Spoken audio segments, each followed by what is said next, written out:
teori ini sebenarnya itu benar-benar salah total.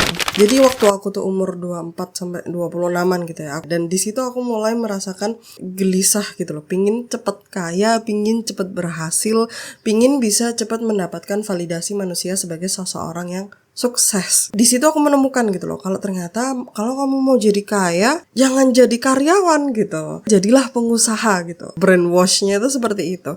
Pokoknya aku gak bisa jadi karyawan gitu aja lah.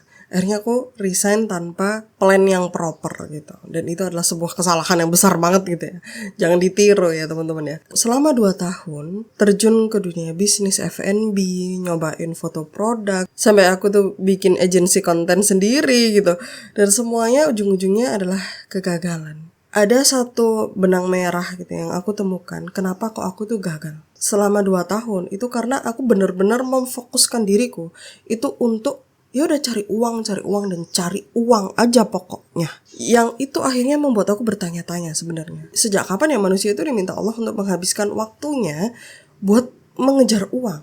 Padahal uang itu ciptaannya siapa? Uang itu ciptaannya manusia. Masa sih Allah itu meminta kita menghabiskan waktu kita berpuluh-puluh tahun itu untuk mengejar ciptaan hambanya? Kan kayak gak masuk akal tuh di logika. Dan itu membuat aku semakin berpikir lagi, emang manusia tuh gak bisa ya hidup tanpa uang? Emang dulu sebelum ada uang tuh gak ada manusia kah gitu? Aku sempat bertanya-tanya seperti itu gitu. Dan akhirnya itu membawa aku mencari jawaban itu dari awalnya itu teori di barat sampai akhirnya ke teori ke timur.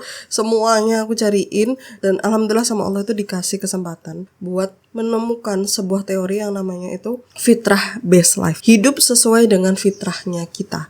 Jadi kalau dulu itu aku percaya bahwa kita tuh adalah seperti kanvas kosong gitu ya, yang bisa diisi dengan apapun yang kita mau gitu, tapi ternyata tidak gitu.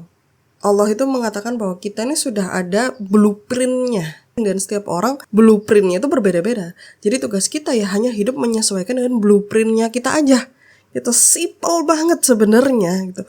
Cuman dari awal kita sudah salah konsep gitu. Karena kita menggunakan konsep berdasarkan apa kata manusia, bukan apa katanya Allah gitu.